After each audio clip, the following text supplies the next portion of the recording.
roster look like? Where are kind of the roster battles going into training camp? Who has a guaranteed deal? Who doesn't? Who's going to start? We'll kind of try and sort out all that because we've been talking about it as kind of this big amalgamation. I want to go position by position as we finish up the summer here.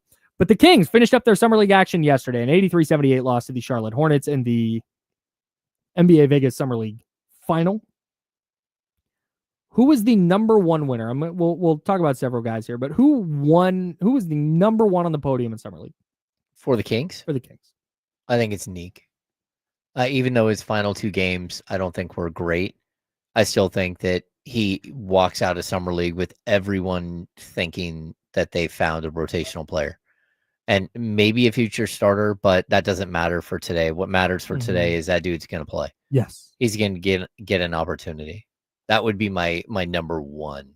Yeah, I think piggybacking off of that, because I'm with you. I think if I'm picking a player who gets the belt for the Kings for Summer League, it's Nick Clifford. But I think I'm not going to try and do like actually the real winner of Summer League. Like, no, this is just piggybacking off of your point. Yeah. I think right now you have to feel really good about Nick Clifford and to a lesser extent Maxime Reynaud. And just zooming out a little bit away from Summer League for a moment, we have talked ad nauseum whether you are team tear it down or whether you are team let the veterans play it out. It's everything comes down to this, and that is the Kings have to hit draft picks. And Kenny has been on this for weeks, and I totally agree. You can tank all you want, but that doesn't guarantee, like, okay, you pick top 3, you have to hit the pick. Mm-hmm. You pick 12th, you have to hit the pick. Yeah. There's good, you can find good players. The league is littered with good players who are Giannis Antetokounmpo, mid-first round pick, Nikola Jokic, second round pick. Like, these things happen. Yep. Shai Gilgeous-Alexander was 12th? 11th. So you don't have to pick top 3 to get a good player, and I totally agree. And I think if you're zooming out, if you watch Nick Clifford and Maxime Reynaud as of July 21, 2025, you feel pretty good about, okay, Scott Perry in this new front office found a couple of guys in this first draft. You feel at least a little bit better moving forward about if we have to hit on some draft picks, you might have the right guys to do it. No, I agree. And if you look at the track record of these guys as well, they have a track record of finding, reasonable NBA talent, even in the 20s. Manuel Quickley. Yeah, Manuel Quickley is the one that we bring up all the time. But, but that doesn't mean that they don't miss, because I'm pretty sure that Scott Perry drafted Kevin Knox. He did. And Kevin Knox played in the second round of the playoffs this year. Yeah. Okay. I also know that in 2017, he was part of the group that drafted Justin Jackson, number 15, and Harry Giles, number 20, and Frank Mason, like number 30, 32. Like, those guys aren't in the league. They didn't work out. Sure. Yeah. And sure, De'Aaron Fox hit in number 5, but you've got to find a balance. He's also the guy who drafted Aaron Gordon, and so I think you should have some faith in what you're seeing in the players that we're watching on the court, especially, again, Nick Clifford he should have gone around 15. And the fact that he fell to 24 and the Kings were able to move up into that spot and select him, that's a really, really good get. And there's a lot of pressure on it too. I agree. Because you gave up a future first round pick, or at least a protected future first round pick in that trade. And so you're hoping that player develops into who you think he should be, or into a rotational player. Because if not, 2 years from now, you're going to be like going, oh boy, that's not good. Yeah. So yeah, I we think may get there. Yeah. The early returns on Nick Clifford are like, okay, this is a very, very nice, solid single with the potential for a double and the potential for a home run. I could not, I guess I could, I guess I could be higher on Nick Clifford. If he had gone for 20 and 25 in the final 2 games, maybe I'd be higher on him. But it would be tough for me to be higher on a player coming out of Summer League who was picked 24th than I am about Nick Clifford. I saw everything I needed to see and more. And you saw it early. It wasn't one game at the end where it's like, oh, Nick, like, oh, it's pretty good first 4 games. Yeah. He struggled a little bit in the 5th and 6th games, to be totally clear, but I agree with you. I think he's a winner from Summer League. I think Isaac Jones is number 2 for me. he's second on the podium in terms of summer league winners. I agree 100%. I mean, his looked, performance in the final 2 games was just spectacular. Yeah, I definitely have some hesitation because I think I would have liked to see him kind of come out and dominate a little more from the jump. Uh-huh. But I think he was so good in those final couple of games, and you saw flashes in the others where, man, I've reached a point where I just go, I'm giving him minutes. I don't want to do the two-way thing anymore. I don't want to do it. Nah, man, like he should be a Sacramento King, and he should get a real shot to earn a spot in the rotation. Yeah, I think so too. I mean, like, just the ability to, like, a couple of things he does that I really like. Number one, he takes contact and hangs in the air for a big man of his size, and he still has a coordination to finish around the rim. Like, to me, that's really, really high end. Like, I think he can score no matter what. Now, is he going to block a ton of shots? Probably not. Like, he definitely has, like, the look of a shot blocker, but he doesn't block shots. I mean, there are games where he blocks a shot and you're just like, oh my gosh, did you see that?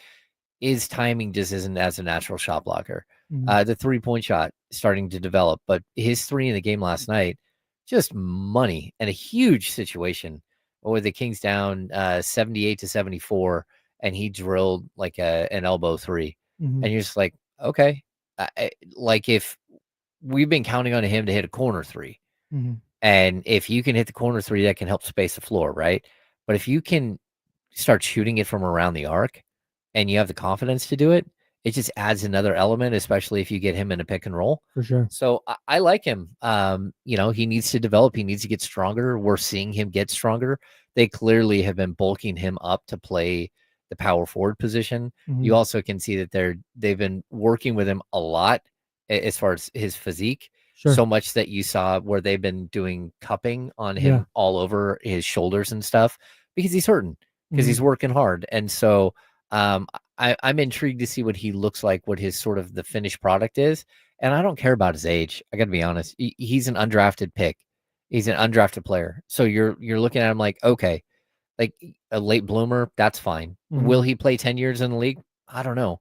But even if he plays 10 years in the league, he's 35 years old, that'd be like incredible. Sure. So I'm not worried about his age. I'm not going to worry about like his ceiling or anything else. You just go out there and play. And like I told you earlier, I don't look at him as like, oh, he could be the next, Aaron Gordon or John Collins. I know that's what he said he's working to develop into. I would be okay if he was the next Lawrence Funderburk, the guy who came in. It would be found money if you could feel good about playing him 12 minutes in a playoff game. Yeah. And I know that you want to aim higher than that. You want to wish for more than that. I don't totally. If he winds up being John Collins, incredible. Okay. Like we'll cross that bridge when we get there. But right now, you find an undrafted guy who especially took the path that he took to playing, working in a warehouse, ball to playing at Washington State to now playing for the Kings. That's pretty remarkable. Who would be third on your list? If Clifford is 1, Isaac Jones 2. I'm probably going to put Reynaud, because I don't think we had any idea who he was coming in. Like, you've seen enough footage and, a 20-10 guy in college, but then to watch him come in and just have like a ton of skill. Yes. He was really good early on. The summer league folks kind of figured him out a little bit. We clearly have like a punch list for him to work on during the off season, which is now upon them. He needs to learn how to take contact better. He needs to get stronger. He needs to get a little more athletic, because I think it's there. And the Kings are going to start, like, they'll hit the ground running with him. Yeah. And so I think that there's going to be like a very good chance that he earns a spot, at least earns some minutes early in the season. And by mid-season, end of season, he'll be playing rotational minutes. Okay. I'm struggling with this one. Did Devin Carter win or lose in the summer league? I think you had him as a winner. I don't think I do. Okay. Here's the case for him as a winner. Okay. He started out so bad, and he went from going into summer league and to the first game where he goes 2 of 14 and scores 8 points. in that moment, I wondered if Devin Carter was a rotation player in the NBA. Mm-hmm. And even in his 30-point game, it was like, okay, yeah, no, we know you can put the ball in the hoop, but really and then it felt like to me over the next couple of games, he started to find his sea legs a little bit and start to play more of a role that I could see him getting minutes in the NBA this year. Okay. I mean, I think that there's a good chance he's going to play minutes because he was a first-round pick last year, and you're still hoping that you have something there. It's just so complicated. And I'll tell you why I don't think he won when we come back, because I think we got to step aside. It's a good tease. Why did Devin Carter lose the Summer League? And we'll go through the Kings rotation and see where Devin Carter fits once Kenny Caraway is here for the handoff, which is coming up in about 5 minutes. So that's James Ham. I'm Kyle Madsen. Joe Brazil. More Kings Summer League talk on the Insiders, sponsored by Jiffy Lube on ESPN 1320, Sacramento Sports Leader.